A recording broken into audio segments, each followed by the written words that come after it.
Ya, ya. Bisa dengar ya suara saya semua ya, Insya Allah. Eh, oke, pertama sebelumnya mohon maaf yang minggu lalu itu ada kendala mati listrik di tempat saya. Jadi terputus pas kalau nggak salah jam 5 kurang seperempat, jam 5 kurang 15. Jadi sebenarnya masih banyak materinya minggu lalu itu. Jadi hari ini rencananya mau lanjut yang dari materi minggu lalu. eh, Semoga bisa cukup. Terus lalu lanjut ke materi yang seharusnya hari ini. Ini adalah pertemuan ke-12. Jadi minggu lalu itu harusnya pertemuan 10 dan 11 digabung. Makanya materinya banyak. Dan semoga cukup waktunya hari ini. Jadi insya Allah selesai nanti jam 5 seperempat, jam 5.15. Dan ini karena nggak ada hostnya ya, nggak ada Pak Ion, dan mungkin yang dari jurusan juga belum nggak hadir juga ya. Jadi karena karena saya sendirian yang ini yang mengisi, untuk yang ada pertanyaan langsung aja ya. Bisa lewat chat, bisa bisa lewat hands up yang di sini fiturnya ada namanya hands up kalau nggak salah. Atau angkat tangan gitu, atau langsung aja di chat atau langsung voice chat juga nggak apa-apa. Oke, kita lanjut dari materi kemarin. Saya share dulu.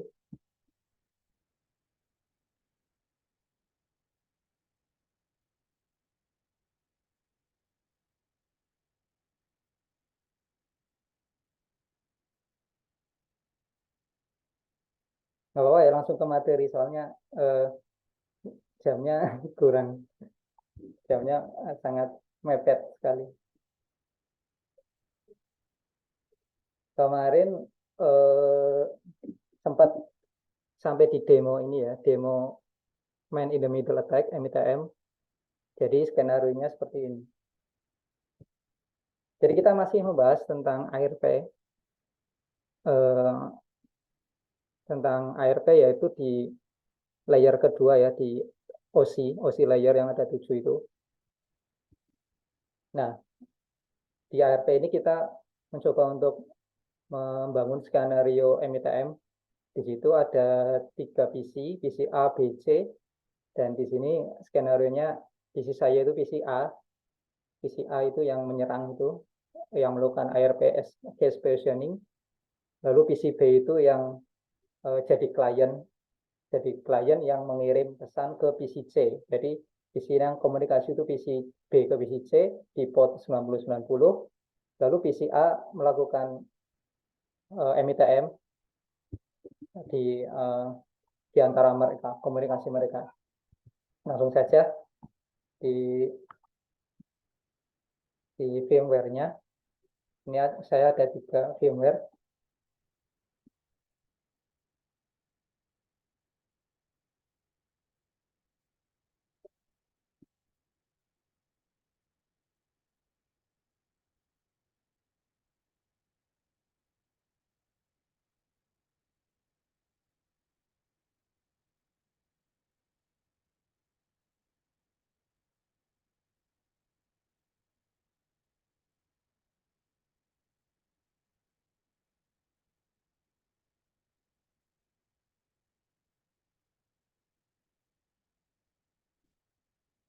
Nah, yang paling kiri ini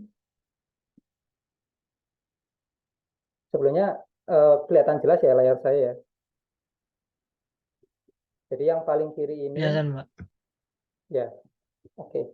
Jadi yang paling kiri ini PC A, yang tengah ini PC B, yang kanan itu PC C.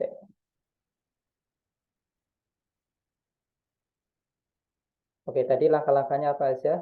Coba kita lihat lagi. Jadi PC C listen ke port 9090.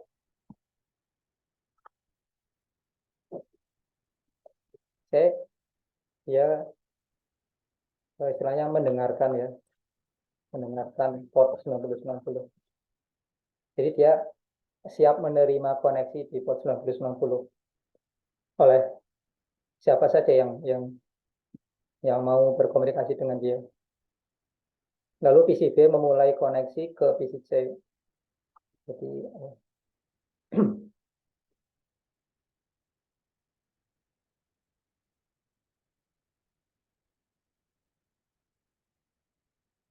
nah di sini kita tahu kalau IP si C ini 10.027.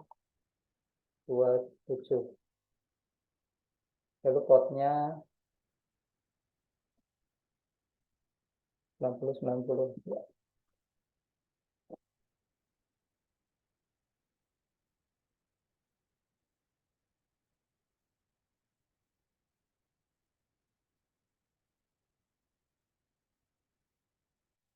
Nah, sudah jadi ya koneksinya. Jadi antara PC B dan PC C sudah bisa komunikasi. Nah, di sini PC A dia ingin mendengarkan koneksi ini sekaligus jadi orang ketiga ya, jadi perantara di sini. Jadi melakukan MITM. Nah, apa yang harus dilakukan adalah di sini adalah modifikasi sebelumnya dia melakukan cache positioning dulu, habis itu di tengah itu dia memodifikasi isi pesan. Nah,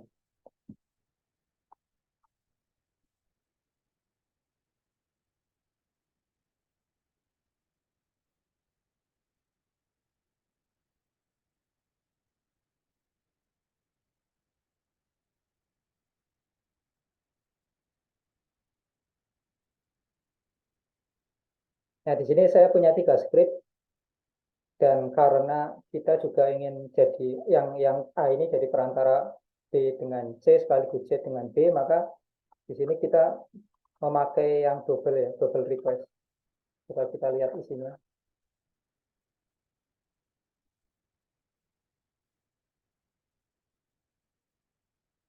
Nah, di sini kan ada 2 tahap. Pertama, si A ini dia menyamar sebagai B, eh, dia menyamar sebagai B ke C, dan di B dia menyamar sebagai C. Maksudnya si A ini di B dia menyamar sebagai C, di C dia menyamar sebagai B, seperti itu. Maka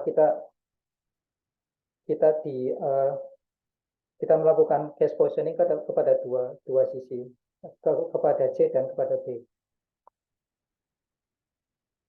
Nah, ini menyamar sebagai C ke B. Jadi kita modifikasi case-nya B agar dia mendeteksi kalau C ini adalah A. Victim B-nya adalah IP-nya 10.025. Jadi yang B ini IP-nya 10.025. Nah, ini 10.025. Terus MAC address-nya B ini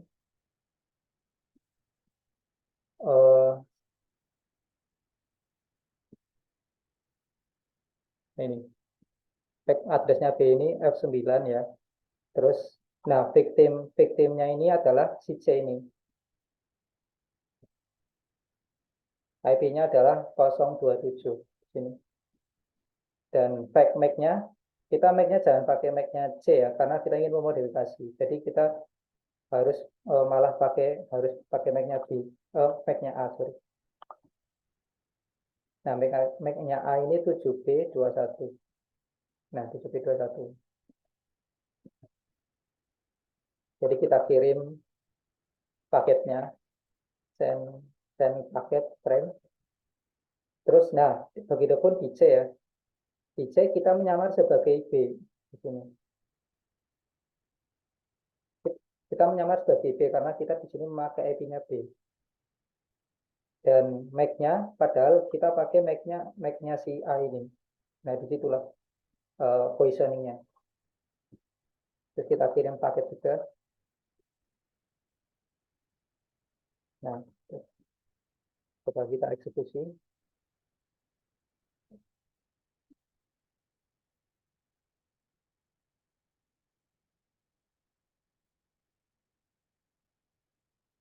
Coba kita lihat. Jadi di B ini si C ini 027 dia MAC-nya 7B21. Kita lihat padahal 7B21 punya A, berarti positioning-nya sudah berhasil ya di sini. Coba kita lihat di yang C.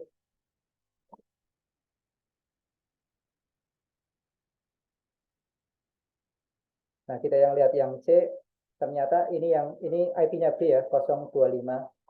Ternyata MAC address-nya juga sudah diubah ke 7B21. Maka berarti berhasil ya, dari di C maupun di B, cache-nya sudah terpoison. Nah, langkah selanjutnya adalah kita memodifikasi paketnya ya, karena ini masih sama ya, paketnya masih asli.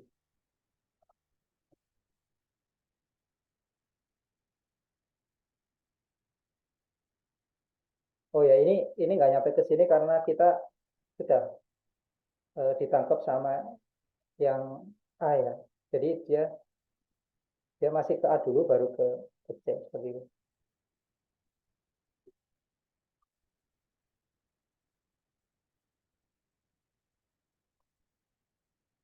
Nah, kita lihat di sini ternyata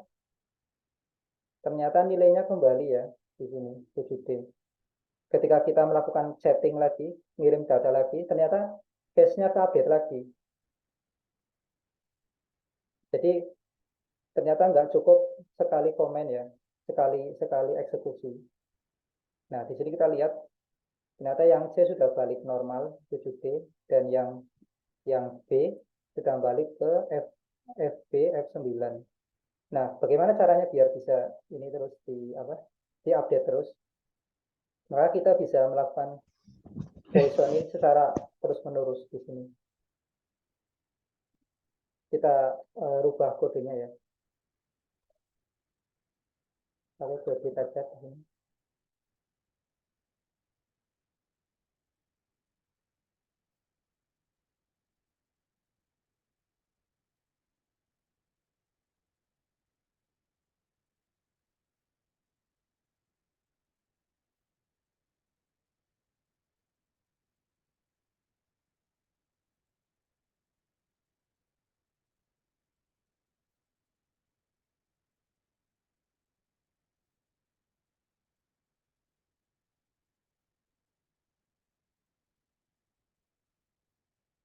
Nah, di sini kita melakukan infinite loop di sini, memakai while agar kode ini selalu dieksekusi tiap 1 detik. Di sini kita pakai time sleep 1 detik. Fungsinya adalah agar ketika cache ini kembali seperti semula, kita poison lagi seperti itu. Jadi agar si B dan C ini tetap kena poison.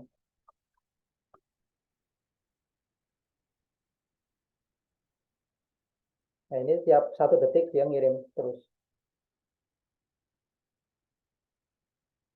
Nah, terus untuk modifikasi paketnya, kita bisa lihat di script ini.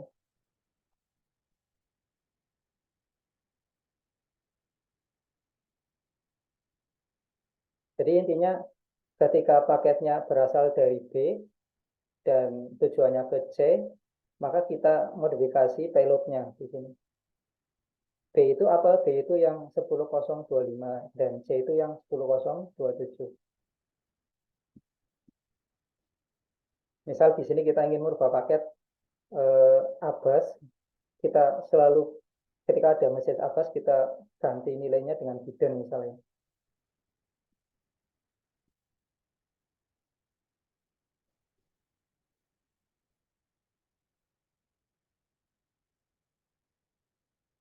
Nah, kita lihat ini sudah benar ya. 7B21 sudah memakai MAC-nya si A di si A. Nah, ini juga sudah pakai MAC-nya di si A. Coba kita lihat ketika jadi misal misal IDF, misal saya IDF ya. Yang B ini IDF ya ingin ingin memberi instruksi ke anak buahnya. Coba serang Abbas ya. Abbas ini kan presiden Palestina ya. Misalnya ini dia ngirim instruksi. Nah, di sini jadi Biden.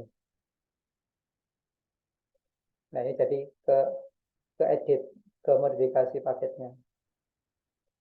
Tapi satu yang harus diperhatikan di sini yaitu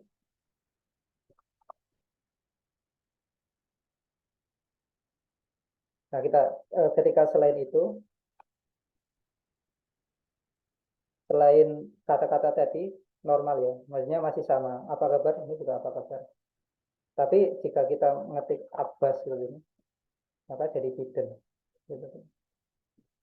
Jadi syaratnya di sini adalah panjang karakter itu harus sama. Jadi Abbas ini 1, 2, 3, 4, 5. Yang kita ubah penggantinya juga harus 5 karakter. Biden 1, 2, 3, 4, 5. Jika lebih dari itu atau beda istilahnya, ya ini paketnya akan rusak. Jadi mungkin nggak bisa kebaca atau mungkin kebaca tapi eh, kebaca tapi nggak jelas tulisannya seperti itu. Nah inilah MITM, inti dari MITM ini dia spoofing atau dia mendengarkan komunikasi antar dua mesin. Nah sekaligus dia juga bisa ada kemampuan untuk memodifikasi data yang masuk.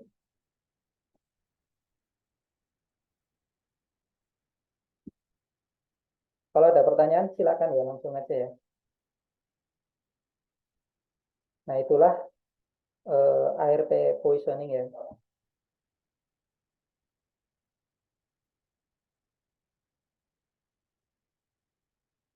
Lalu ada pertanyaan nih, misal Anda sedang ngasih nonton TV ketika Kominfo memberitahukan begini. Misal Kominfo melakukan press conference ya.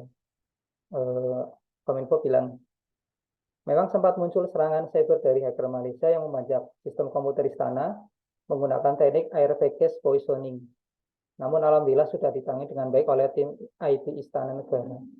Nah, kita sudah tahu apa itu air package poisoning. Kira-kira respon yang tepat itu apa ya untuk ketika mendengar berita seperti ini? Apakah tepuk tangan atau tepuk jidat?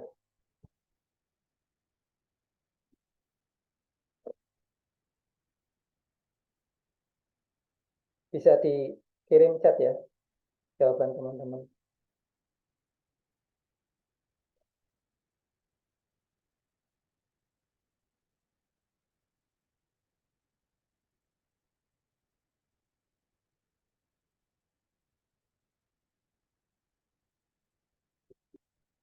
Nggak ada yang jawab ini.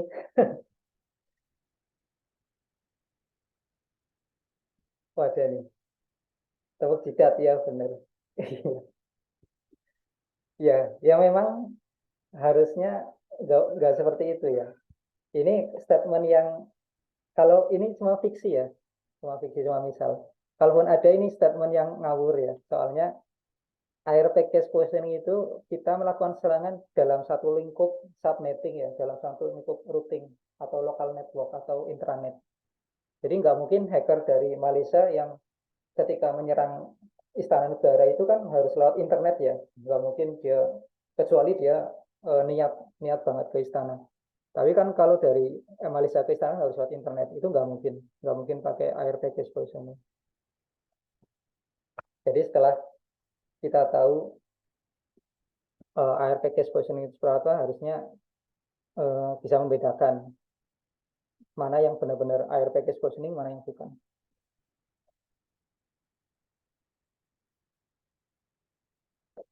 Nah, beranjak ke materi kedua, pertama itu yang air package tentang ARP ya. Nah, yang kedua ini tentang IP layer.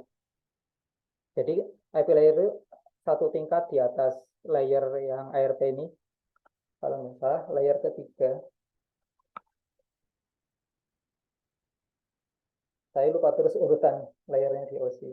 Tapi kalau nggak salah transport layer atau apa ya? Oh, data link. Nah, yang IRP ini data link, yang IP layer ini network layer. Nanti setelah ini ada TCP/IP, ada UDP, itu masuk transport layer. Nah, kita masuk ke network layer dulu, yaitu IP layer. Nah, IP layer ini intinya adalah routing. Di sini terjadi routing ya. Jadi kalau teman-teman menjumpai ada router atau ada PC yang jadi router, kan router kan banyak ya. Ada yang device khusus buat router, ada yang PC yang dijadikan router juga ada. Nah, itu sebenarnya terjadi di layer IP ini. Nah, fungsinya adalah untuk passing paket to transport layer, jelas. Di sini transport layer kan di atasnya network layer, IP layer ini. Jadi dia fungsinya dari ARP, dari pertama tadi apa? Di bawahnya ini. Nah, pertama dari data link, terus menuju ke IP layer. Nah, IP layer ini lalu mengirim data lagi ke atasnya, layer atasnya, yakni network layer, transport layer, sorry.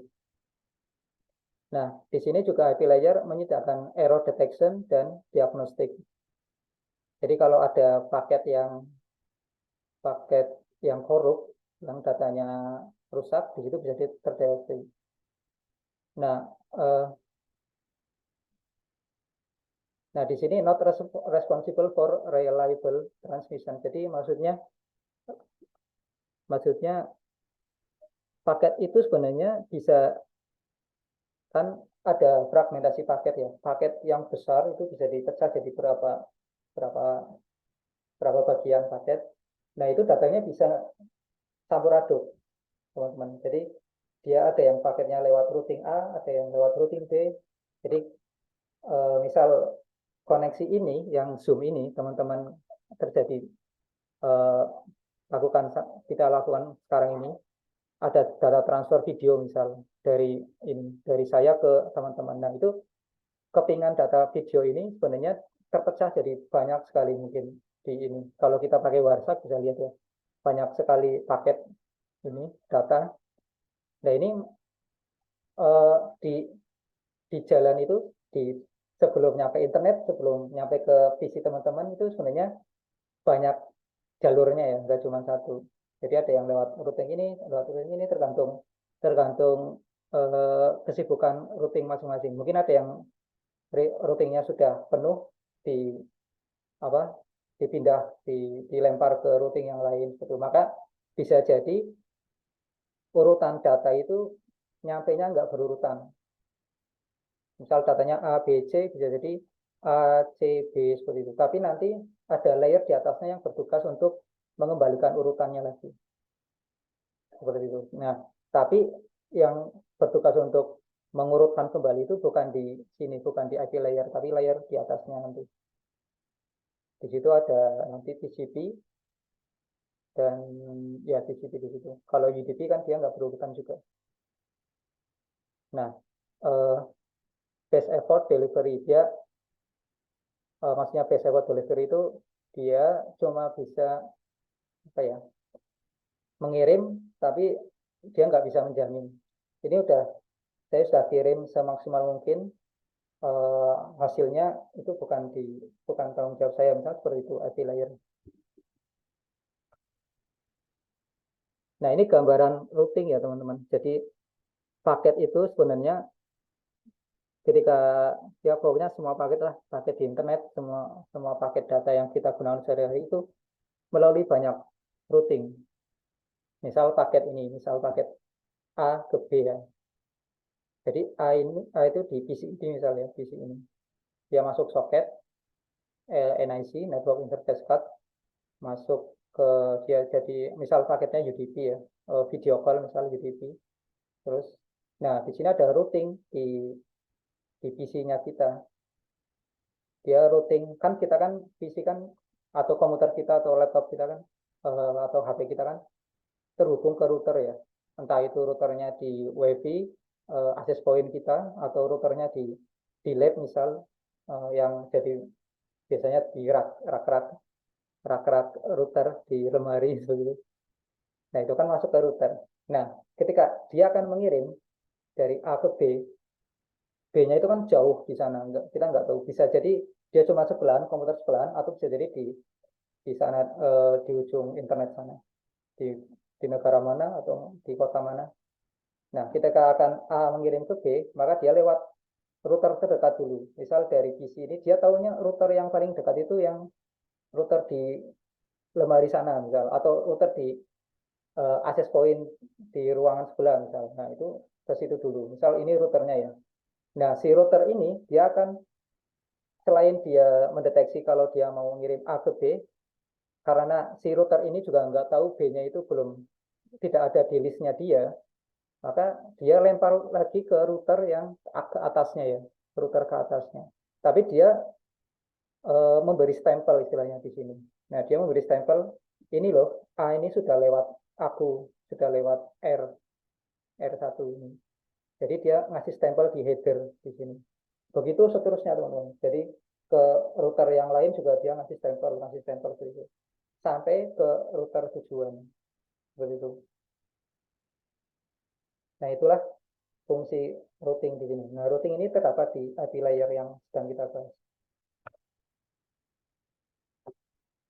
Nah, ini banyak angka-angka ya di sini. Jadi intinya semua itu ada ukurannya ya. Jadi di IP layer juga punya header. Nah, tiap header ini, tiap bagian-bagiannya punya ukuran-ukurannya.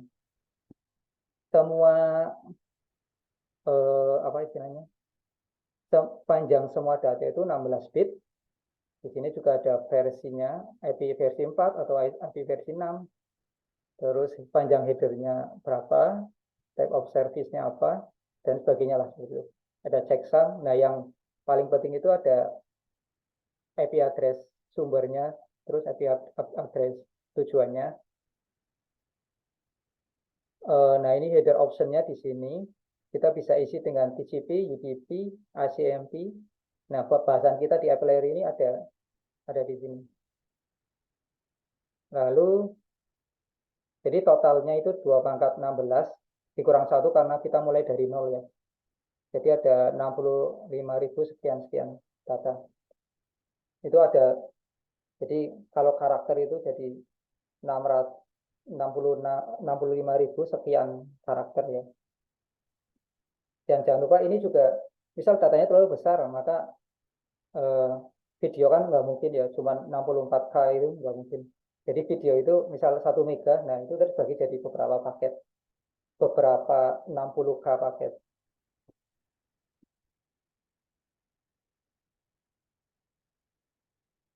Nah, ketika kita mengirim data di API layer, sebenarnya kita sebenarnya sudah tidak asing dengan namanya TTL ya, time to live misalnya.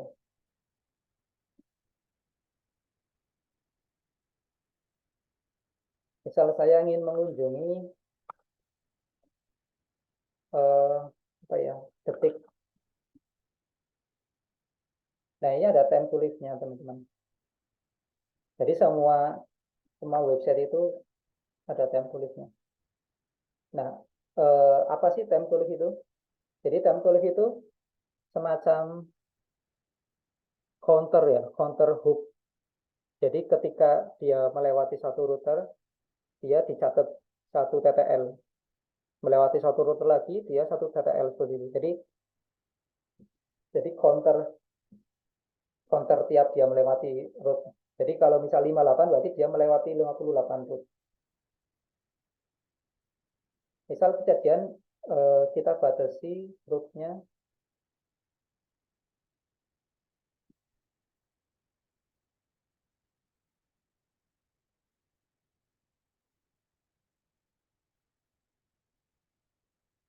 kita batasi route-nya 10 ya misalnya.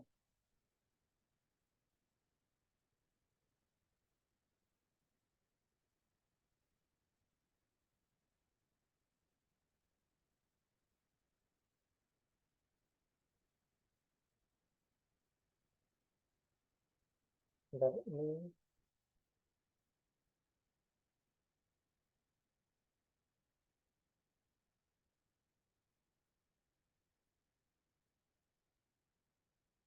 Nah, di sini misalnya kita batasi time tulisnya cuma 5, maka dia nggak bisa ya time tulis exceeded karena dia butuh lebih dari 5. Jadi untuk mengunjungi dari PC saya untuk mengunjungi detik.com itu dia butuh lebih dari 5 TTL, lebih dari 5 hub. Jadi intinya seperti itu time tulis itu. Nah, misal ini ya, saya pengen mengunjungi UGM ACID misal. Ternyata kita batasi time tulisnya 5, dia nggak cukup. Kita kasih 100, dia baru bisa. Karena ternyata butuh 58.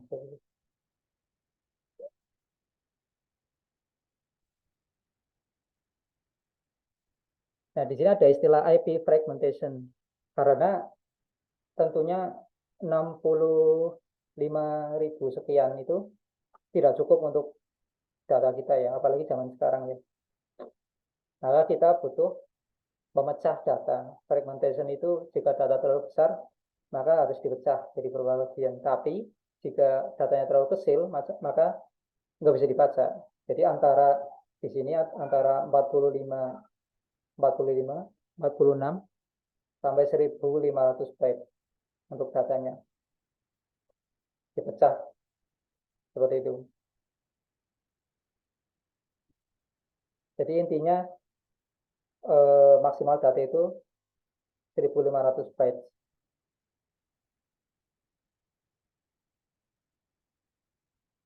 Data yang besar dipecah menjadi beberapa bagian bahkan ketika transit di router. Jadi ketika data nyampe di router, maka jika terlalu besar maka dipecah sama router jadi beberapa bagian dan itu tergantung nanti settingan routernya ya. Dan ketika sampai di tujuan, maka diproses lagi di layer atasnya, disatukan lagi jadi satu data sehingga bisa dibaca. Disatukan dan diurutkan ya.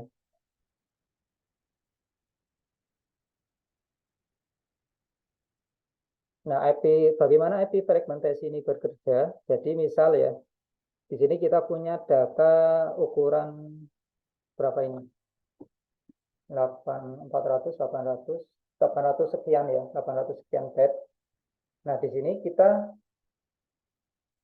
harus harus pecahkan dulu, harus kita pecahkan jadi beberapa data ya. Dan di sini ada yang namanya offset ya, yang penting di sini di fragmentation itu ada offset. Jadi kalau misal teman-teman sering bikin web itu kan ada pagination ya. Nah, di pagination itu kan mesti ada offset ya. Nah, data pertama mesti offsetnya kan mesti nol ya. Terus ID-nya berapa? ID-nya random aja. Nah, total datanya berapa? Nah, itu total data itu yang akan dihitung untuk offset selanjutnya. Misal total data di sini 400 untuk data pertama, untuk fragmen pertama. Nah, untuk fragmen kedua, otomatis offsetnya juga dari offset pertama ditambah total datanya. Jadi 0 tambah 400 juga 400. Tapi di sini hitungannya bad ya, jadi dibagi 8 jadi 50. Jadi offset yang data kedua itu 50, lalu offset data yang ketiga itu karena dia udah 400, terus di sini 400 lagi jadi 800, dibagi 8 lagi jadi 100. Nah, jadi offset yang ketiga itu 100 dan seterusnya dan seterusnya. Kita coba ini ya, bikin fragment IP fragment pakai Python di sini.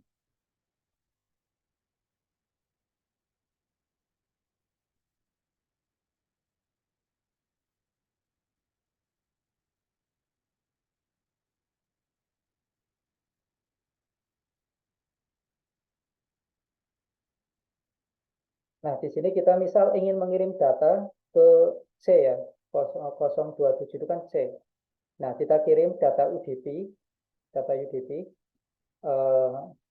source spotnya, port sumbernya terserah, kita di sini 70-70. Nah, port tujuannya itu di sini kita ambil 90-90. Lalu checksumnya kita nggak usah.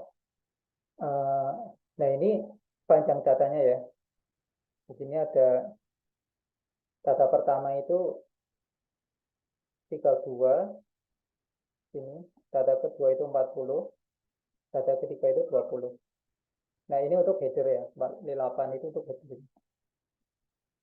Nah, kita pecah jadi beberapa fragmen ya. Fragmen pertama itu 32 data. Kita kirim A sebanyak 31. Kenapa 31 enggak 32? Karena kita juga butuh enter ya, carriage return, simbol enter, backslash n di sini. Ini kehitung satu karakter ya. Jadi total ada 32. Kita stacking paketnya, kita susun ini, terus kita kirim. Begitu juga fragmen kedua ya. Total data ada 40. Ini IP Proto itu 17, ini UDP ya, maksudnya ini 17 UDP. Karena kita pakai UDP. Nah, ini kita kirim B sebanyak 39 dan ada new line atau carriage return. Kita stacking lagi paketnya. Karena kita udah jelas pakai UDP, jadi ini enggak perlu. Terus fragmen terakhir ada 17, kita kirim C. Oh, sorry. Ada 20, kita kirim C 19 dan tambah return carriage return. Nah, yang penting di sini adalah flag ya, flagnya. Flag 1 menandakan bahwa paket belum berakhir. Ada fragmen setelahnya yang harus dibaca. Terus ini yang fragmen kedua juga memberitahukan, masih ada fragmen satu lagi di setelah ini. Nah, terus yang fragmen terakhir, dia flagnya kita kasih 0 karena kita kasih tahu ke server, oh ini udah selesai paketnya, silahkan dibaca, dikumpulkan, dibaca, disusun sebagainya. Nah, coba kita kirim ya paketnya ya. Ini kan ini tak close aja. Portnya 90-90, berarti ini ulang aja.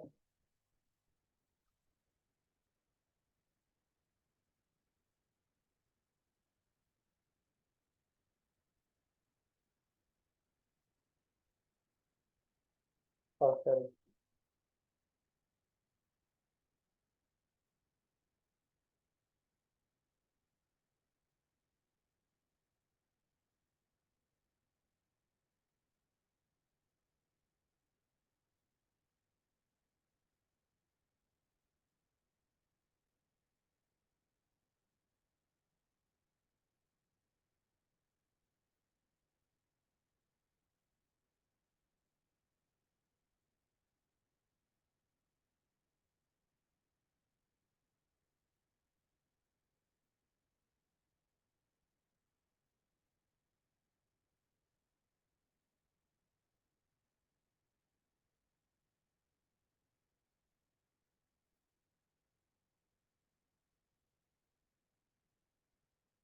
Oh ya,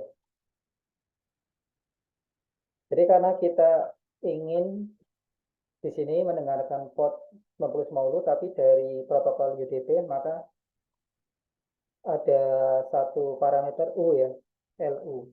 Ini L ini untuk listen, dan U ini untuk UDP ya. Nah, kita kirim lagi. Nah, sudah ya terkirim. Jadi ini ada, silakan dihitung. Harusnya ada berapa tadi?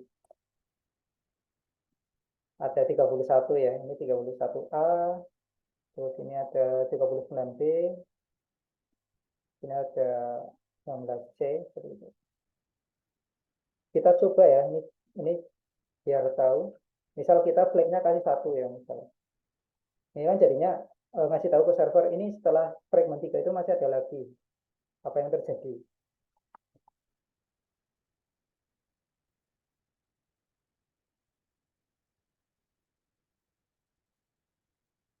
Nah, ternyata server masih nunggu ya, masih nunggu, tapi ternyata nggak ada lagi, nggak ada kiriman lagi. Ya, itu yang terjadi seperti itu ya. Maka jika fragmentnya sudah di akhir, di penutup, maka kita kasih flag 0 ya.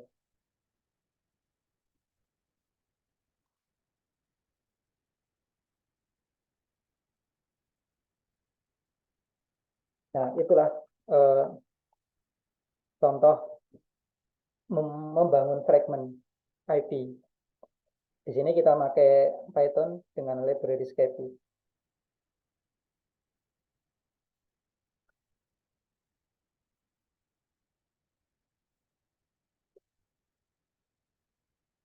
Dan saya minta kode absensi ya ke Pak Yon dulu.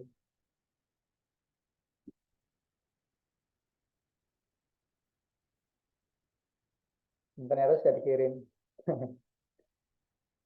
Silakan ya di setting ini kode absensinya bagi yang mau absen, bagi yang nggak mau absen juga.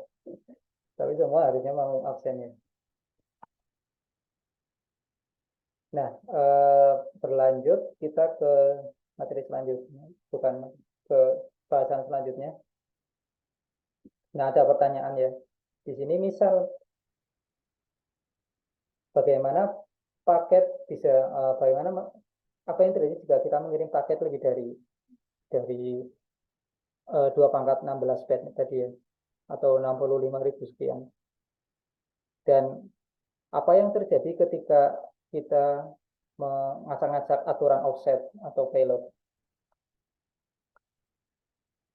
Nah, ini adalah sebenarnya bentuk dari serangan di layer IP ya.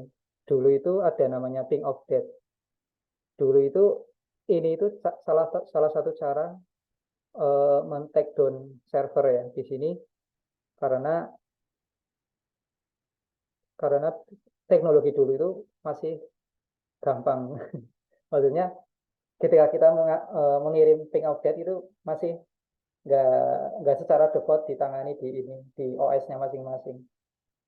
Jadi inti dari ping of death ini kita mengirim paket ukuran besar melewati batas.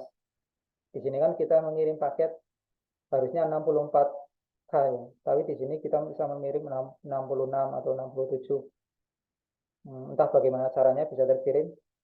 Nah, apa yang terjadi? Karena kita tahu beberapa OS dan hampir semua OS itu dia memakai bahasa C ya, C atau C++. Bagi yang pernah memakai C++ atau C, itu kan tahu kalau kita bisa mengakses memori yang bukan milik kita. Itu namanya buffer overflow ya. Di situ misal kita punya kita mengassign array pakai pointer ya dengan ukuran 5 misal. Nah, tapi kita kasih data sampai 7 misal. Nah, kelebihan dua itu sebenarnya dia akan memakan memori yang lain, memori program lain. Di sini memorinya si OS ini ya, kernel. Nah, celakanya karena kernel itu nggak punya memori yang besar karena dia masih kernel, maka yang terjadi ya crash, bisa entah crash, entah nge-freeze atau yang lain. Nah, disitulah dikenal istilah ping of death. Teknisnya ini kita skip aja soalnya sebenarnya di sini sekarang jarang jarang digunakan karena sudah OS sudah lumayan canggih untuk mendeteksi seperti itu.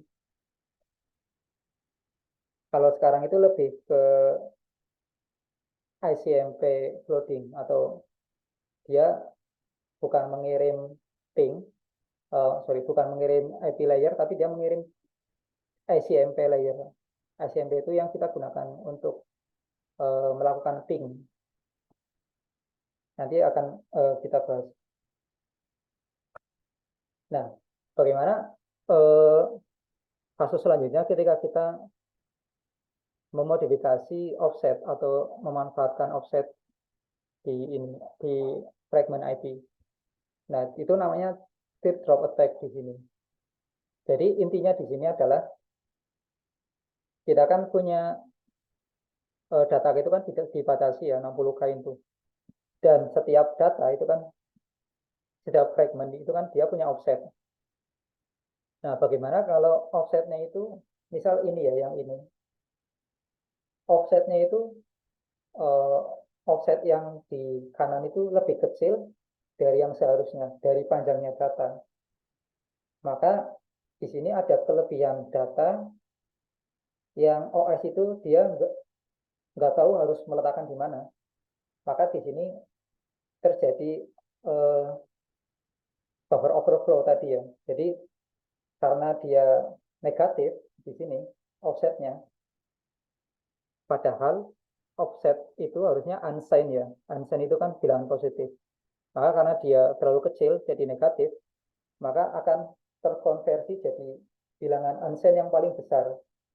Misal maksimal integer itu eh,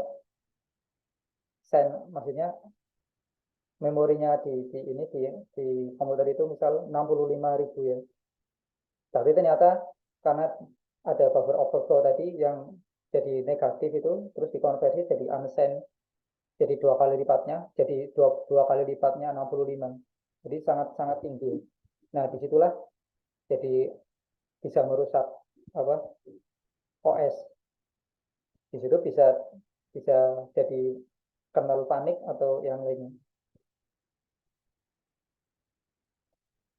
Jadi intinya mirip seperti yang King of Death tadi. Itulah untuk IP layer yang fragment tadi. Nah, selanjutnya di IP layer ini juga ada routing ya, yang sempat kita bahas tadi. Tapi kita ingin mencoba membahas lebih detail lagi. Nah, inti dari routing ini adalah dia kayak istilahnya kayak polisi lalu lintas ya, penunjuk jalan seperti itu. Jadi misal ya, paket dari komputer ini dia ingin menuju ke komputer yang di sini, padahal dia melewati dua router di sini. Nah, kita tahu subnettingnya dia itu 10.0 sekian-sekian ya, di sini 26 ya.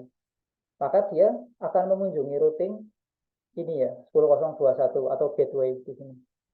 Nah, gateway ini dia akan memetakan ketika si komputer ini ingin mengunjungi alamat dia ingin mengunjungi 19.192.168.65 ya ini. Maka ketika nyampe di routing yang pertama, si routing pertama ini dia akan mendeteksi, oh ternyata tujuannya 192.168.60 sekian-sekian ya. Maka dia akan apa yang namanya mengecek ya, ternyata yang punya routing 192.168.60 sekian itu adalah device ini, NPS 8 ini. Ternyata device-nya ini ya misal. Nah, di sini juga akan di routing lagi. Oh, di mana tujuan akhirnya? Ternyata tujuan akhirnya 192.168.65. Oh, saya di routing ini, oh di sini saya ada jalur ke situ, maka disampaikan ke situ. Jadi tiap routing ini, tiap router ini dia akan memetakan sesuai list atau daftar yang ada di routernya itu. Kalau nggak ada ya kembaliin dan mungkin destination unreachable atau error yang lain. Tapi kalau ada dia nyampe ya di sini.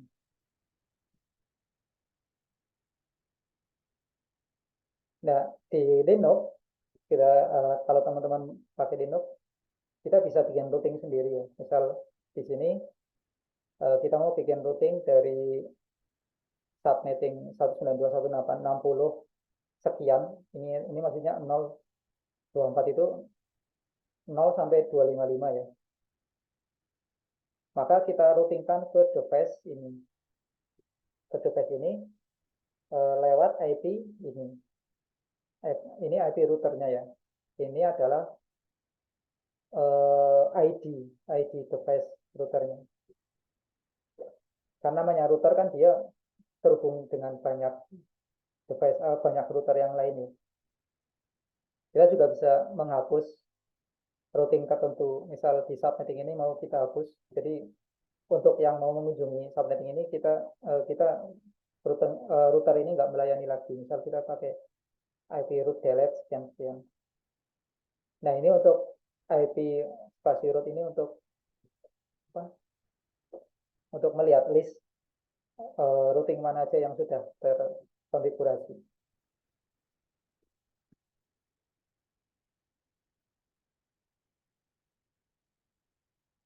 Sekarang pertanyaan ya, misal ada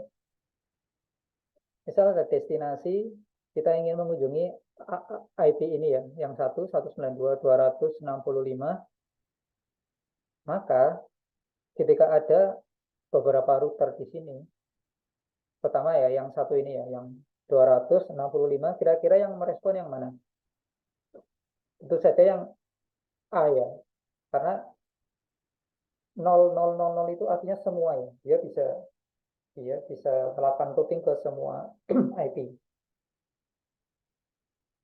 Terus yang 192.168 tentu saja nggak bisa, karena di sini 200 ya. Ini juga nggak bisa karena ini 200, ini nggak bisa ini karena ini 200.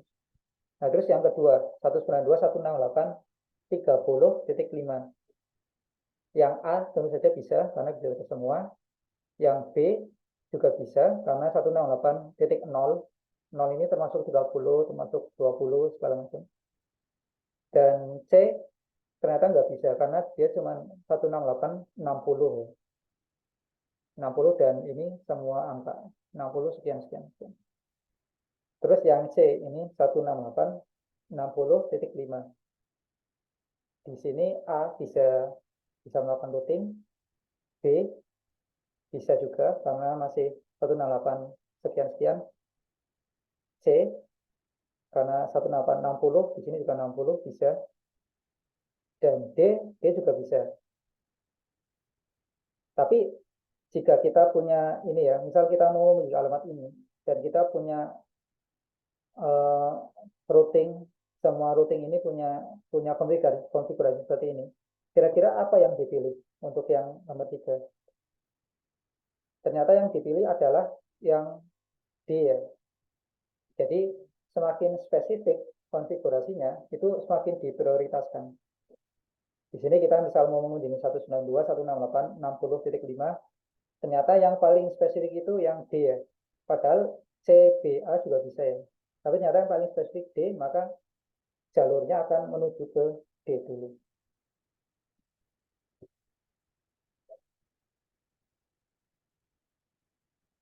Nah, itulah tentang routing tadi.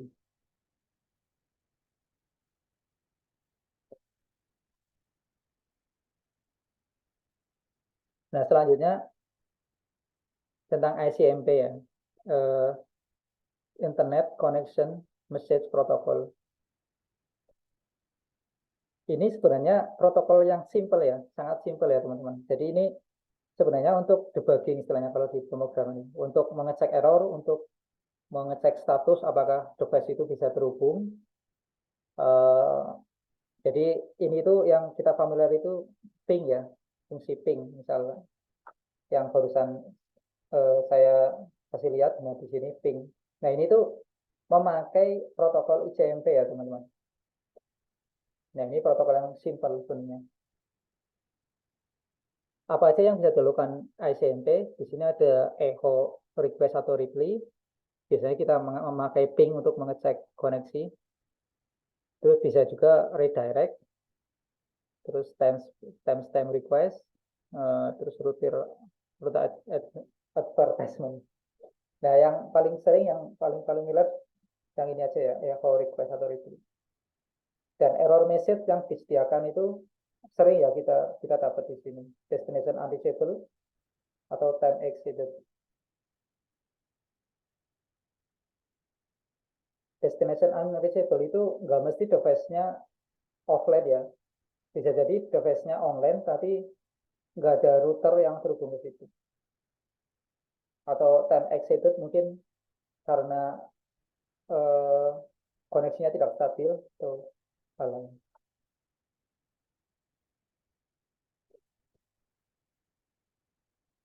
Nah, jadi kalau sudah paham tentang ping, Harusnya ngecek koneksi nggak usah pakai Google ya, cukup kita ping saja.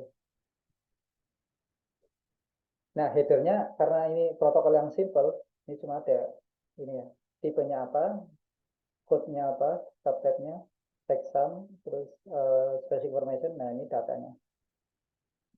Tipenya bisa jadi request, reply, atau yang lain.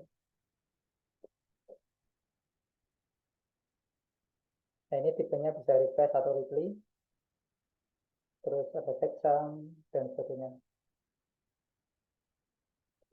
Ini yang echo request reply ya. Terus ini ada lagi yang time exit. Tipenya, kodenya 11. Maksudnya tipenya 11, kodenya ini ya, 0 dan 1. Jadi jika kita pakai T ini, contoh triggernya itu, kita ingin tahu eh, seberapa jauh sih sama destinasi ini atau sama target ini. Dia bisa pakai T. Kayak tadi ya, misal mau mengunjungi UGM Aceh ID atau detik.com, kita T-nya cuma kasih 5, ternyata nggak nyampe.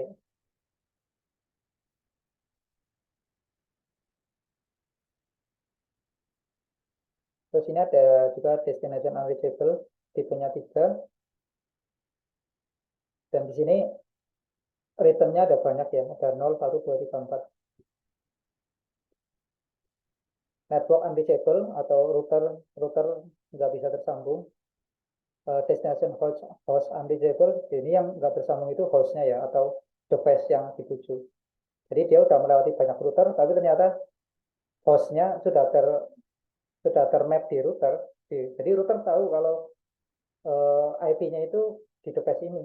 Nah, tapi ternyata pas mau menghubungi device-nya offline misalnya. Nah, itu misal device-nya mati, shutdown seperti itu, jadi nggak bisa. Ini protokol unreachable, misal ditutup ya sama firewall misalnya. Terus port unreachable ini juga bisa ditutup sama firewall.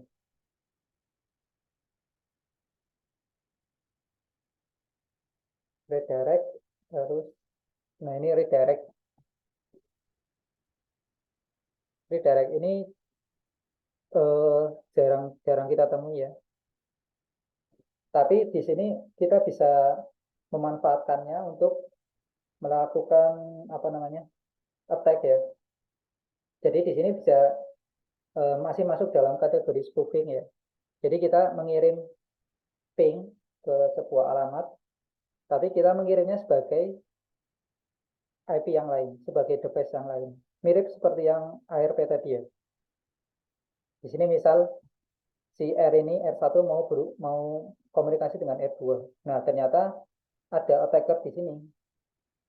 Dia sebagai A ini, dia eh, mengidentifikasi dirinya sebagai R2 misal di sini.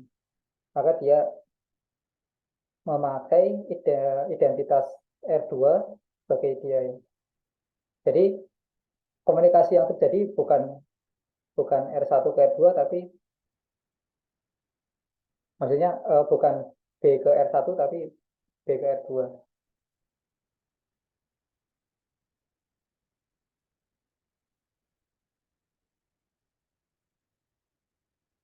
Lalu ini di ICMP ini ada namanya smoke attack. Jadi intinya dia memanfaatkan gateway ya di sini. Jadi kita sering lihat di IP itu ada nilai yang 0.255. Nah, itu kebanyakan itu adalah gateway. Nah, kita bisa memanfaatkan gateway ini karena gateway ini secara nature, secara behavior dia bakal membroadcast. Maka kita bisa mengirim ping ke gateway agar dia membroadcast ke semua IP di bawahnya, maksudnya ke semua mesin yang dibawahi oleh gateway itu. Nah, mesinnya itu tadi juga akan mengirim ping ke target. Misal di sini targetnya ini 1234, IP-nya si attacker, dia mau ngeping, melakukan ping ke sebuah target, misal detik.com ya, entah IP-nya berapa. Nah, dia bisa melakukan ping ke gateway di sini. Lalu di gateway ini dia bisa melakukan perintah untuk melakukan ping ke targetnya si 1234 ini. Jadi setelah melewati gateway, gateway itu memerintahkan membroadcast ping ke semua semua mesin di bawahnya. Nah, mesin di bawahnya itu akan melakukan ping juga ke target, misal ke detik.com sebagai ini ya, sebagai apa? IP ini, sebagai IP 1234. Jadi paketnya yang terdeteksi itu tetap paket dari IP 1234 ke detik.com, tapi dia akan dari satu paket menjadi puluhan atau bahkan mungkin ribuan, tergantung kapasitas ininya, apa, broadcastnya. Jadi intinya itu, smoke attack itu kayak melempar satu granat, tapi dia jadi menduplikasi, jadi kayak apa ya, jadi banyak granatnya.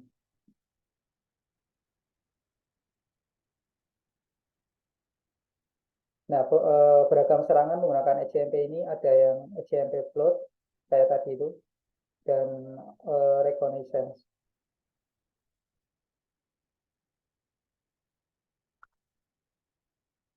Nanti atas selesai ya. Lanjut ya, ini masih ada setengah jam, 45 menit lah. Jadi lanjut pertemuan berikutnya di transport layer.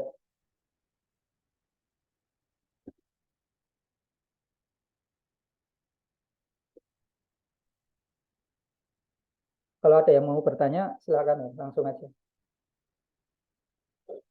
Nah, kita sampai di transport layer. Transport layer itu ada dua, sebenarnya ada tiga ya, ada IPX. Jadi ada UDP, TCP, dan IPX. Tapi IPX ini jarang dipakai. Nah, ada dua ini yang akan kita bahas, UDP, protokol, dan TCP. Nah, UDP ini kita akan bahas tentang transport layer secara umum, tentang port dan port number. Jadi kalian misal eh, jadi programmer mesti sering banget berhubungan dengan port. Misal port HTTP port 80, port HTTPS port 443, port MySQL 3366 kalau nggak salah. Ya, port-port yang lain banyak. Terus ada UDP protokol, ada UDP attack. Terus di TCP ini ada tiga macam serangan, ada SYN flooding attack, ada TCP reset attack, terus ada TCP session hijacking. Nah, yang session hijacking ini ada dua cara. Pertama yang reverse shell, kedua yang ada ya juga yang mid-make attack. Terus yang terakhir tentang countermeasure atau cara menanggulangi. Nah, mengapa IP layer tidak cukup? Jadi istilahnya itu, kenapa sudah ada IP layer tapi kita masih butuh network transport layer, yaitu di TCP atau UDP. Jadi ibarat kita mendapat surat di kantor, IP layer itu cuma sampai ke front desk.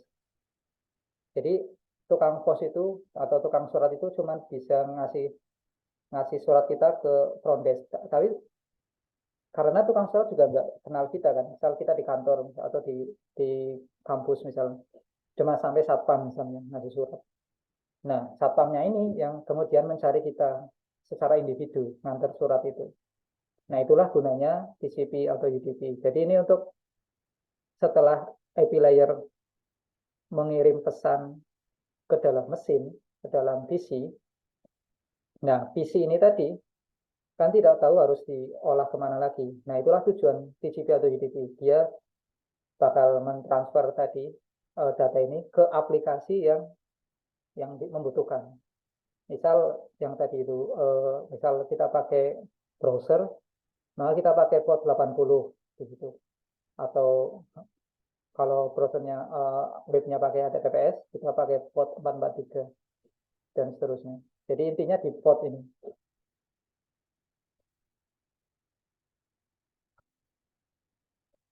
Nah, jadi sempat dibahas tentang port. Jadi port ini inti dari layer ini ya, layer transport.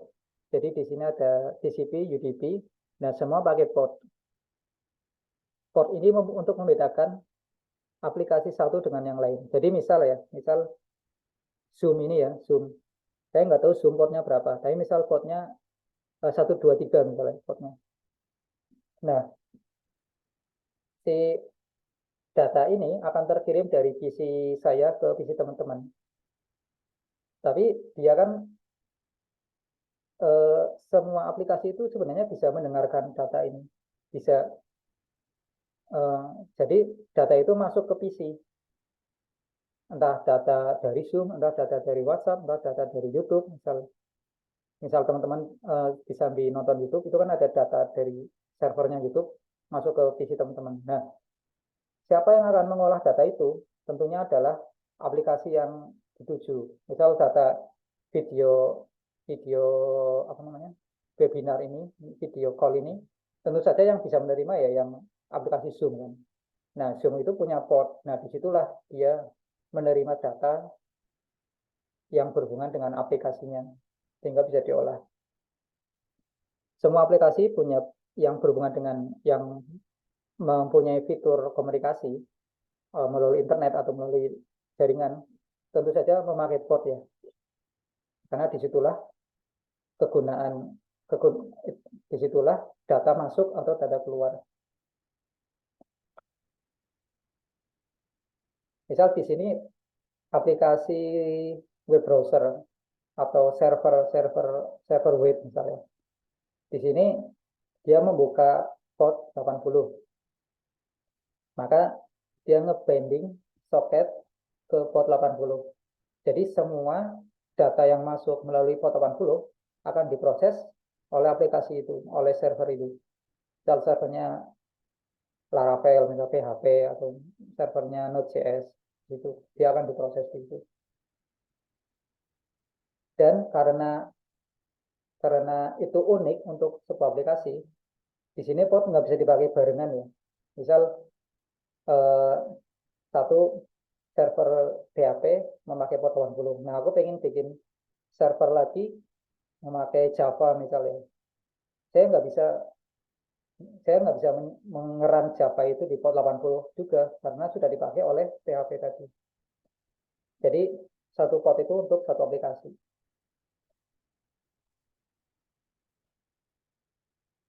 Nah, port ini juga banyak kategorinya ya. Jadi ada yang port yang sudah well known atau terkenal. Tentu saja 80 itu HTTP atau HTTPS 443, Telnet 23, SSH 22, FTP 2021 dan seterusnya.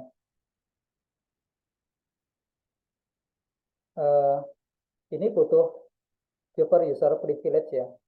Jadi kalau di Linux itu kita pakai sudo. Kenapa? Karena itu tadi, karena sudah terkenal. Jadi misal ini ya, ada hacker masuk ke server ya, masuk ke server Google misalnya ya. Nah, server Google tentu saja punya port 80 yang terbuka ya. Kan hacker itu nggak mungkin, ya mungkin saja sih, tapi lebih chance-nya dikit ya, masuk sebagai root. Biasanya dia masuk sebagai user biasa kan. Nah, kalau dia nggak butuh sudo, nggak butuh super user privilege untuk masuk ke port itu, maka hacker itu tadi bisa dengan mudahnya membaca data yang masuk di port itu. Padahal port itu port yang penting ya, dan semua orang tahu. Maka dia butuh super user privilege. Terus ada yang terkenal, agak terkenal, meskipun nggak terkenal yang pertama. Itu ada OpenVPN, ada Docker, Microsoft SQL, ada Postgre juga. Kalau nggak salah 4321 Postgre. Terus MySQL itu 3360 kalau nggak salah, dan seterusnya. Terus ada port yang lain. Nah, sisanya itu yang dari sini 49.000 sekian sampai 65.000 sekian. Ini bisa kita pakai sendiri ya. Ini misal kita bikin aplikasi untuk internal ya, untuk kalangan sendiri, kita bisa pakai port ini yang private.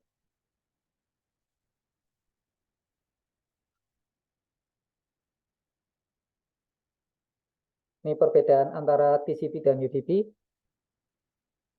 Jadi kalau gampangannya TCP itu yang sering kita lihat itu browser, misal HTTP itu TCP, HTTPS TCP, YouTube itu juga TCP, dan apa namanya, Netflix itu juga TCP. Kalau UDP itu yang ini Zoom ini UDP, dan mungkin hampir semua video call itu UDP ya. Nah bedanya itu TCP itu connection dan UDP itu connectionless. Jadi maksudnya harus apa namanya, antar dua arah. Jadi satu menerima, satu mengkonfirm kalau TCP. Kalau UDP satu mengirim dan satu cuma menerima tapi nggak mengkonfirm. Jadi nggak, yang si pengirim nggak tahu itu data udah terkirim atau enggak. Jadi makanya kalau di video call itu ada frame-frame yang skip, yang misal jaringannya lemah, maka ada ada yang apa, ngadat, videonya ngadat gitu. Kan itu nggak mungkin terjadi di browser ya, misal kita buka website kok ada teks yang hilang, itu nggak mungkin karena jaringan, mungkin karena CSS-nya rusak atau karena codingnya semrawut. Tapi kalau dari jaringan nggak mungkin, karena dia pakai TCP ya. TCP itu memastikan data itu sampai secara utuh atau tidak sampai sama sekali. Jadi kalau ada data memakai ditransfer lewat TCP, ada yang rusak di tengah-tengah, maka ya di cancel, di ignore. Terus paket paket boundary, stream based, terus yang UDP itu maintain boundary. Reliability, TCP itu reliable, UDP itu enggak. Terus ordering, TCP ordering, UDP enggak. Jadi TCP itu data masuk itu bisa bisa random ya, karena dia bisa lewat, tadi yang saya sebutkan, bisa lewat router mana. Ya, jadi datanya 3, 4, 1, 5, 6 nggak berurutan, tapi sama TCP itu nanti sebelum diproses aplikasi dia diurutkan dulu. Sedangkan UDP dia bisa masuk secara random. Terus speednya karena ada pengecekan tadi, TCP jadi lebih lambat, terus UDP lebih cepat. Dan TCP bentuknya bukan broadcast, tapi UDP bentuknya broadcast. Kita bahas tentang UDP dulu, headernya dan protokolnya. Headernya karena UDP itu simple ya, nggak ada pengecekan, nggak ada segala macam. Jadi cuma ada port sumber, port sumber sama port destinasi atau tujuan. Terus ada UDP link-nya berapa, checksumnya apa, terus datanya apa. Nah ini misal ya, kita mau bikin program yang saling berkirim pesan melalui protokol UDP. Ini saya sempat bikin, saya salin di sini ya.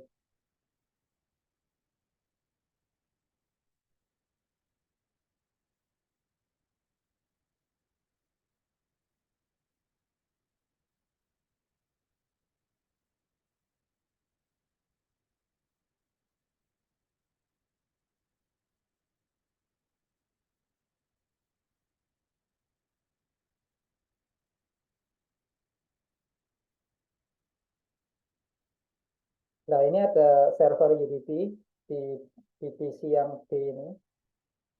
Dia dia menerima koneksi dari semua IP karena kita pakai 0000. Dia menerima koneksi di port 9090.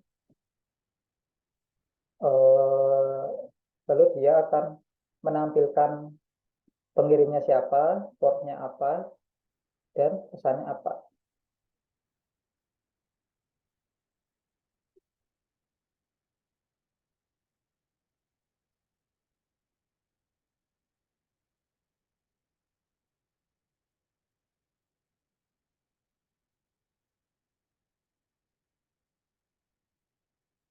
Di sini ada UDP client di sini di PCA ya. Nah, eh, di sini saya ingin ngirim ke IP 10025 yaitu PCB ini di port 2090. Datanya misal Hero Boot ya. Nah, ini dikirim. Ini simple ya. Nah, jadi kan terkirim. Karena portnya random, dia jadi portnya ini. Ya, jadi jika saya kirim lagi, dia portnya berubah ya. Kan dia port sumbernya random, tapi port tujuannya 9090.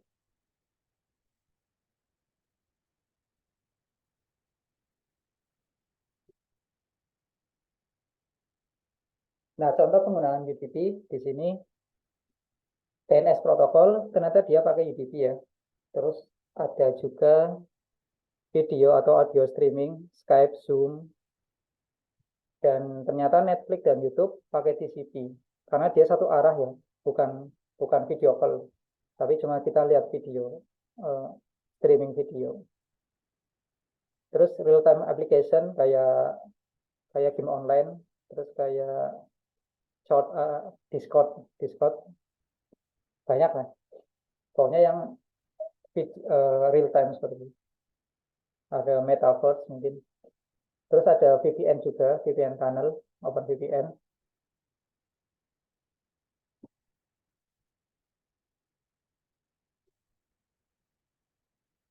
Nah, ternyata di UDP ini juga bisa terjadi serangan ya. Dia ada celah di situ. Namanya UDP ping-pong attack. Jadi intinya itu ini bukan bukan sniffing ya, serangannya lebih kepada DDoS ya atau denial of service. Jadi lebih bertujuan untuk men-take down server biar dia mati atau biar shutdown ya, atau error lah seperti itu.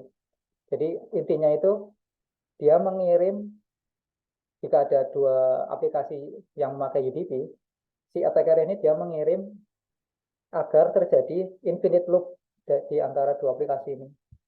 Jadi misal sebuah perusahaan memakai aplikasi yang memakai UDP, protokol UDP. Dia aplikasi ini listen atau apa membuka port 13 misalnya. Otomatis juga aplikasi ini mengirim atau menerima dari port 13 kan. Nah, yang terjadi adalah ketika dua aplikasi ini, maksudnya dua mesin ini dengan aplikasi yang sama sedang bertukar pesan, nah si attacker ini akan mengirim pesan yang seolah-olah menjadi salah satu dari dua pihak ini. Dan isinya adalah untuk mengirim pesan dari A ke B sekaligus B ke A secara berurutan. Jadi dia bakal jadi infinite loop.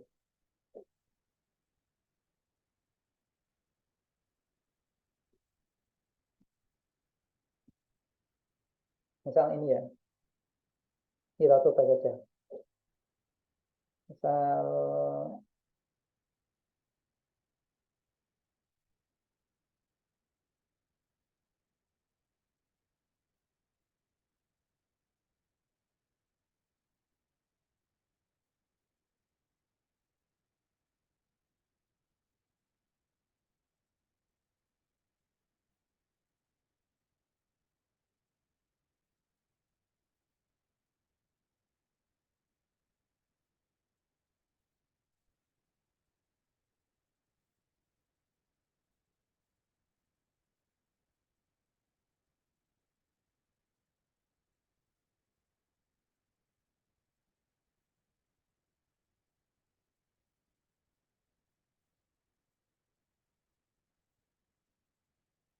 nah seperti ini ya misal. Jadi komputer A dan komputer B itu mereka sama-sama punya program ini untuk berkomunikasi lewat UDP di port 9090. Kalau kita jalankan ya.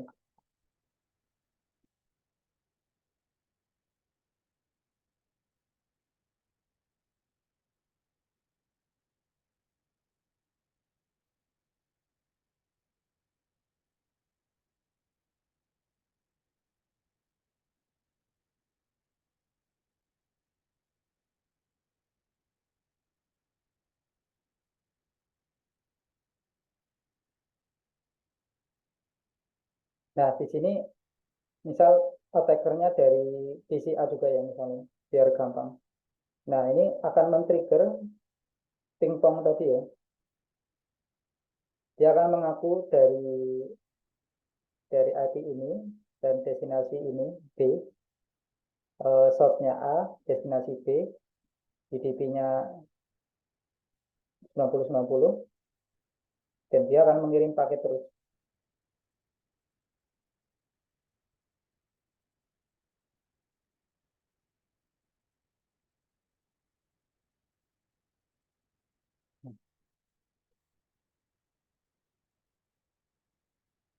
Nah, kita lihat di sini ya.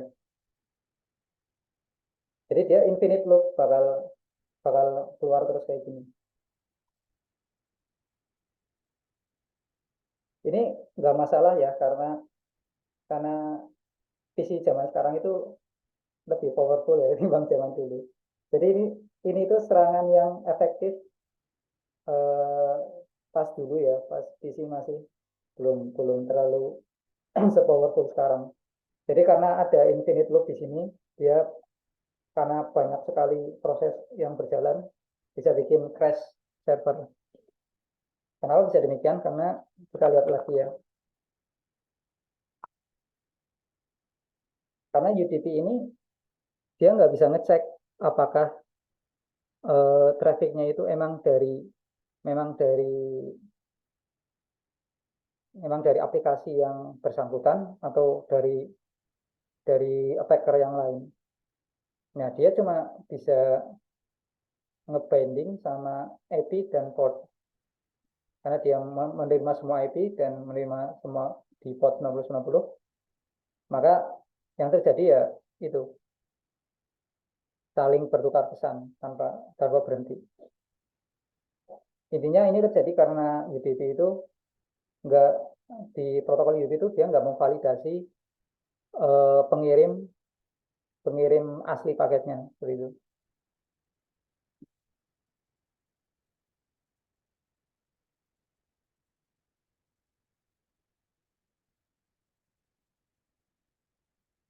Nah, inilah yang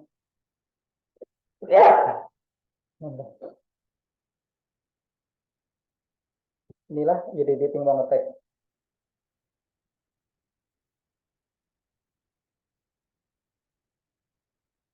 Nah, ini ada juga UDP amplification attack. Nah, ini intinya apa namanya? Idenya sama dengan smoke ya, smoke attack. Jadi dia mengirim request dalam jumlah kecil ke server dan meneruskannya dalam jumlah besar. Jadi misalnya si attacker dia mengirim ke target 1 2 3 4 di sini, tapi dia mengirim tajinya lewat server yang punya resource besar ya. Jadi dia bisa ngirim lebih banyak lagi UDP request. Jadi mirip sekali sama smoke attack yang tadi kita bahas.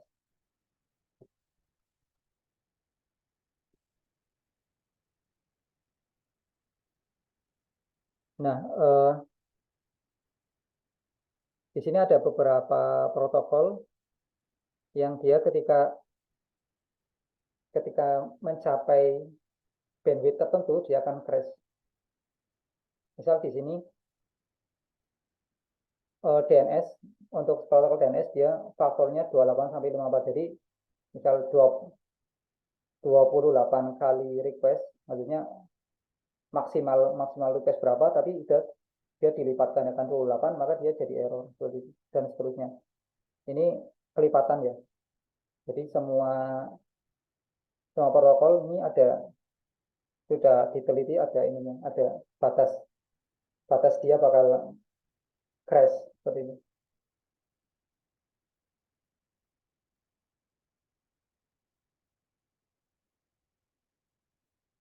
Nah, sekarang beralih ke TCP ya. Kenapa harus ada TCP? Tentu saja karena UDP itu lebih mementingkan speed, tapi dia nggak bisa menjamin baik kredibilitas data ataupun keamanan data ataupun validitas data dan sebagainya.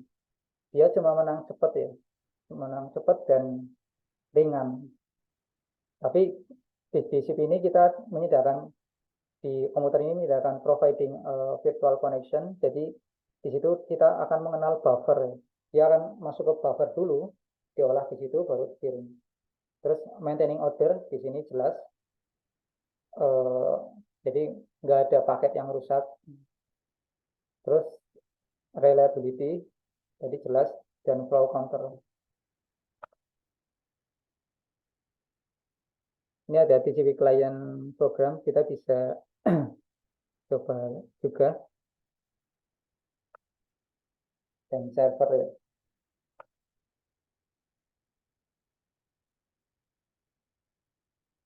Kita nggak di sini ya.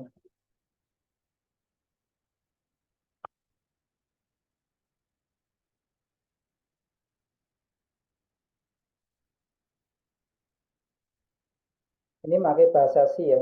Tadi kan kita memakai Python terus ya. Nah ini bahasa C.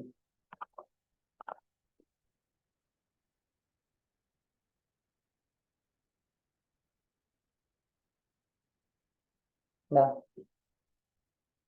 di sini kita akan melakukan koneksi client server menggunakan TCP. Yang B ini kita jadikan server, yang A ini kita jadikan client. Jadi kodenya tidak beda ya. Nah, kita bahas satu. Kita bikin socket sendiri, socket connection. Dengan AVNet ini maksudnya adalah ID versi 4. Nah, sock stream ini, jadi dia maksudnya adalah TCP. Kan biasanya ada sock stream sama datagram ya. Kalau datagram itu kan UDP. Nah, kita pakai sock stream. Lalu ini enggak straightforward ya, soalnya C, bukan kayak Python. Jadi di sini ada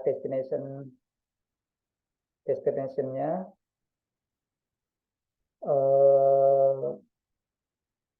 source address di sini, source addressnya, IP-nya ini, sorry ini tujuan, IP tujuan 10.025 dan portnya 9090, dan kita akan mengirim data di sini. Hello server, hello again, kita kirim.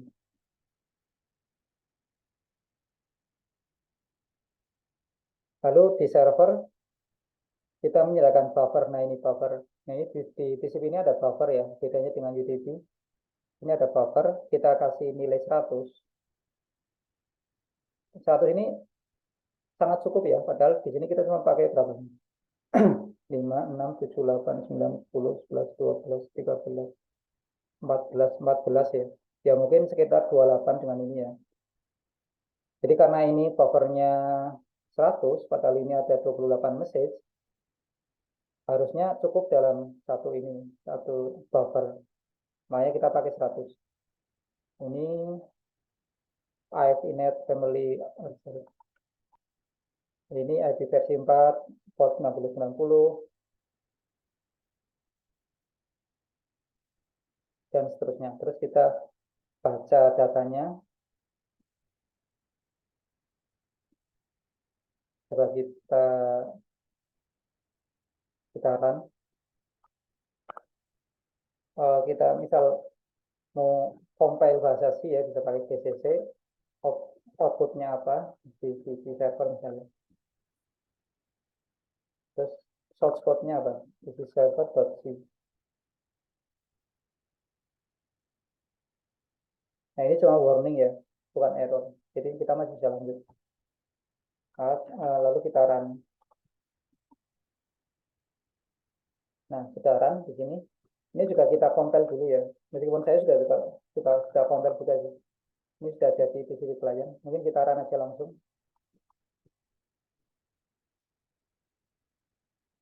Nah di sini. Nah 14 bit benar ya tadi.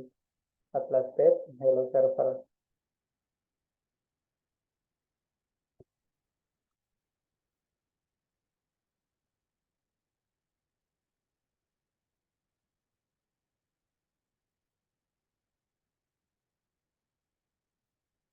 Hello again. Nah di sini. Jadi tadi 14 cuma dapat hello server terus. Jadi 27 hello server, hello gen. Ya, benar. Ini dalam satu buffer ya di sini. Karena ini 27 byte. Nah, itulah bedanya TCP dan UDP. Di TCP ini ada buffer.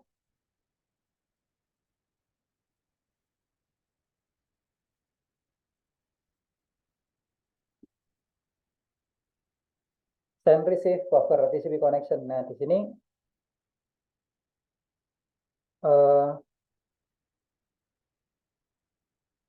jadi di TCP ini dia punya buffer, dan kenapa harus ada buffer? Karena itu tadi dia akan berfungsi untuk menampung data meskipun tidak berurutan. Nah, disitulah di buffer ini dia akan diurutkan lagi. Misal ya, ada data ini 1, 2, 3. Nah, di sini misal yang nyampe ini 3, 2, 1, maka ini diurutkan dulu baru diproses. Di samping ordering, dia juga bisa mengecekkan reliability. Jadi kalau ada data yang kurang di tengah, dia akan di-ignore ya, dibuang datanya, enggak dari proses. Maka itu digunakan buffer.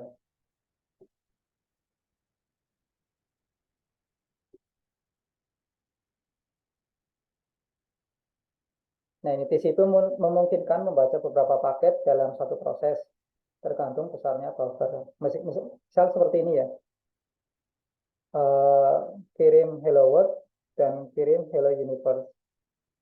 Maka di sini di server juga bisa baca dalam satu buffer ya. Misal ini kan buffernya satu variabel ya, read buffer ini terus read buffer ini, maka bisa ini hello world sama hello universe bisa dijadiin satu. Jadi nggak ada data yang hilang. Kalaupun hilang ya hilang semua. Jadi antara komplit atau hilang.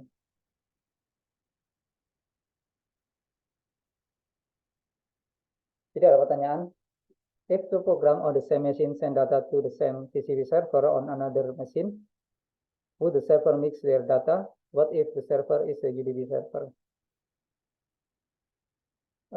Jadi tiap paket pada TCP itu punya buffer unik yang membedakan satu klien dengan yang lain. Meskipun satu server, tapi dia di buffernya itu sendiri, dia akan di-assign ke klien masing-masing ya. Jadi nggak mungkin satu buffer ini dipakai oleh banyak klien. Misal aplikasi Google, Zoom, aplikasi Zoom ini dia akan di servernya ya, di server, dia akan memproses buffer dari data misal data saya ya, misal data saya, dia akan punya buffer sendiri di servernya. Sedangkan yang memakai Zoom yang dalam saat yang bersamaan, dalam satu sesi yang bersamaan, misal teman-teman ya, dari salah satu teman-teman juga bakal punya buffer sendiri di servernya. Jadi tidak akan terjadi bentrok. Jadi datanya benar-benar terkonten ya, terlindungi seperti itulah istilahnya.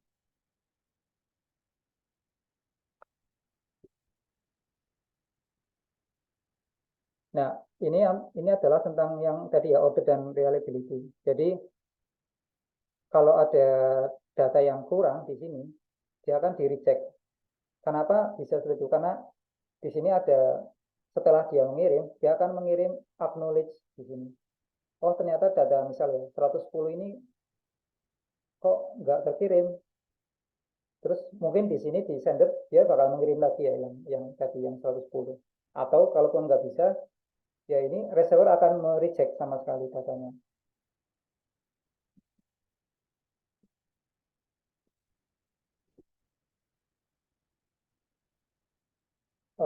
Congestion control TCP sliding windows. Nah, ini maksudnya adalah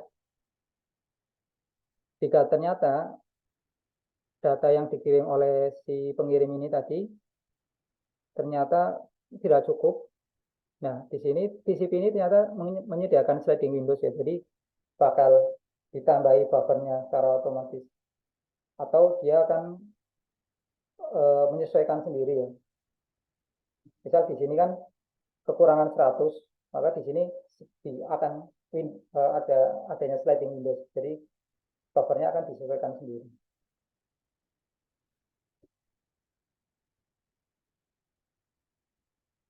Nah, ini untuk header TCP-nya. Ya, jadi bedanya di sini ada banyak checksum ya. Ada yang urgent, ada yang acknowledge, ada yang ini kurang tahu ya. Synchronize atau apa. Nah, misal ada urgent pointer ya di sini. Dia akan mengirim data urgent tadi ke di sini ya, di sela-sela datanya ya, di sini urgent data di sini. Biasanya terjadi ketika ada data yang tertinggal di sini bisa diselipkan di paket selanjutnya.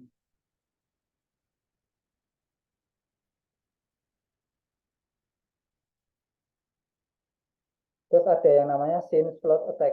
Di sini eh,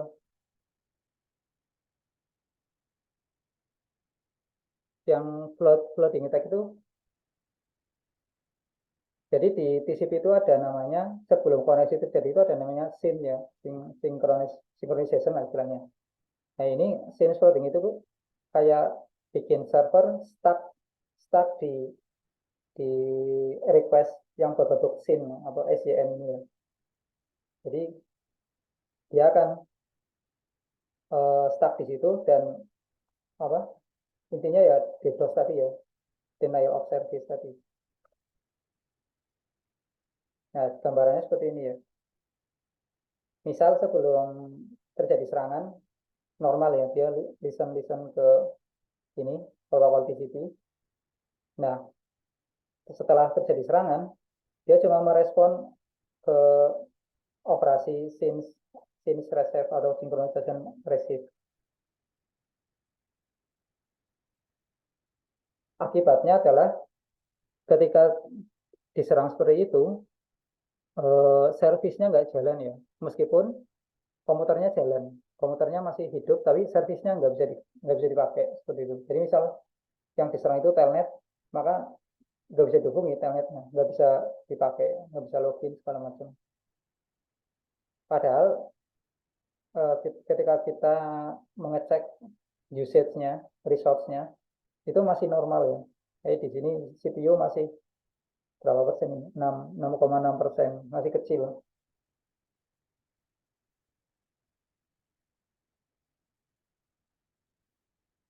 Bisa kita coba ya di sini. Nah, di sini kita coba melakukan since floating attack.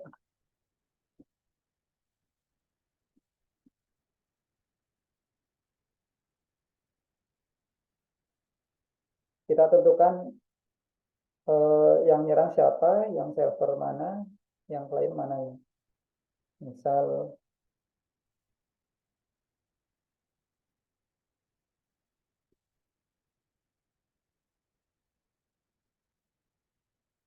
misal servernya di D ya, 10.025.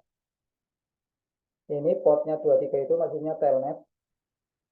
Terus 76 itu operasinya ya, operasi SIM floatingnya tadi. Ini adalah tool networking. Sebenarnya ini tool untuk apa ya namanya, inspeksi network ya, bukan tool untuk nge-hack. Tapi bisa dipakai untuk ini.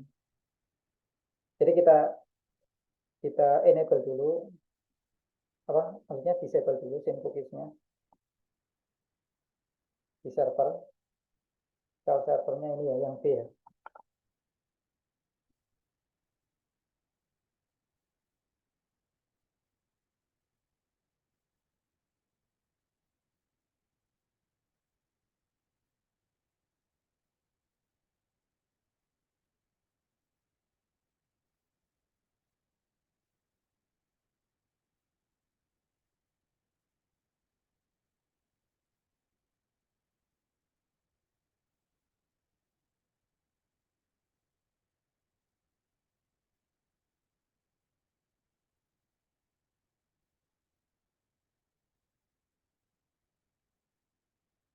Kita disable dulu change cookies-nya karena ini sebenarnya adalah prevensi dari sistem operasi zaman sekarang ya. Dia sudah bisa mengantisipasi change flooding attack. Jadi secara default dia nilainya 1 atau di enable atau di true. Jadi kita disablekan dulu. Cuma sebagai contoh.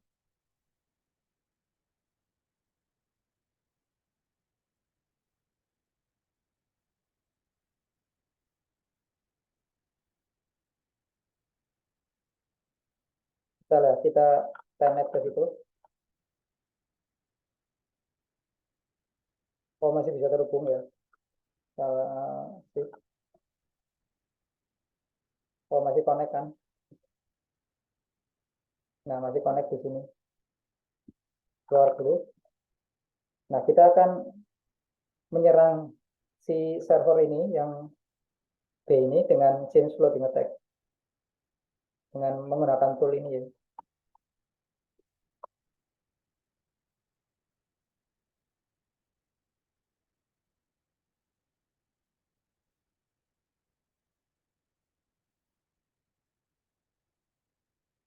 IP-nya 10.025, portnya 23.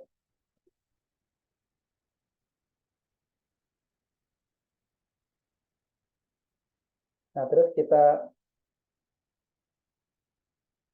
lihat apa yang terjadi di server.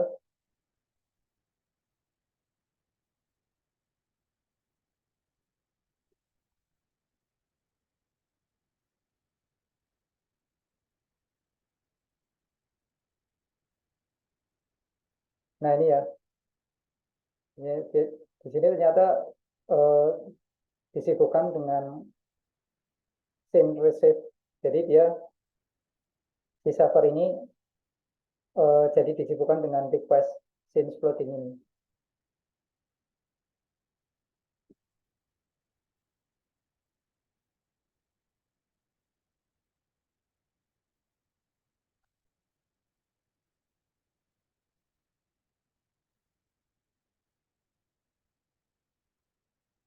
Nah, intinya seperti itu ya. Jadi sebenarnya eh, di VM ini nggak bisa ya, nggak bisa dipakai karena dibatasi resource-nya.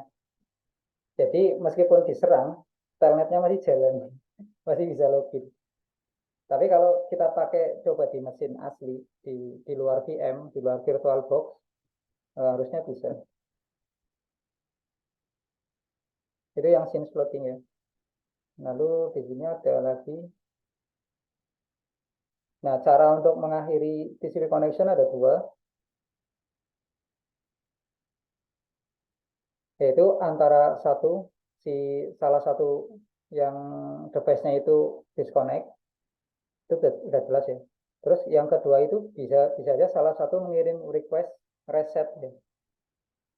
Jadi untuk memutus koneksi TCP itu bisa dengan ya satu device biasa atau bisa mengirim request dengan kode RST atau reset. Nah, kode RST ini yang dimanfaatkan hacker untuk itu menyerang melalui TCP connection. Jadi intinya ketika koneksi dua mesin ini terjadi, hacker ini bisa memutus koneksi melalui request yang bertipe RST atau reset. Gambarnya seperti ini ya. Dia mengirim request reset sebagai B ke A dan sebagai A ke B.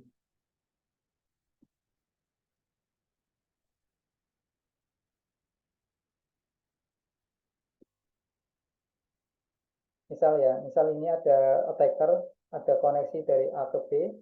Nah, si attacker ini mau memutus koneksi mereka dengan menggunakan paket dengan flag R ya, reset.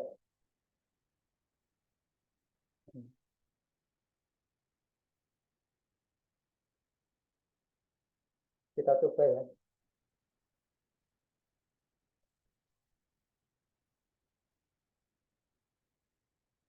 Nah, di sini saya sudah ada shortcut untuk connection reset di sini. Saya targetkan antara visit C dengan visi B. Nah, visi C dan visi B misal dia sedang melakukan koneksi ya.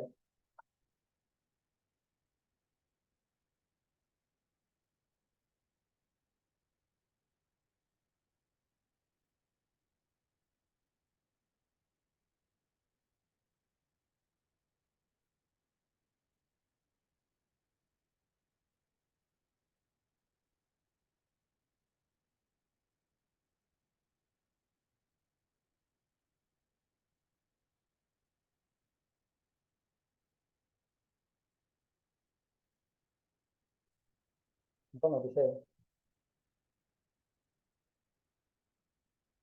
1027.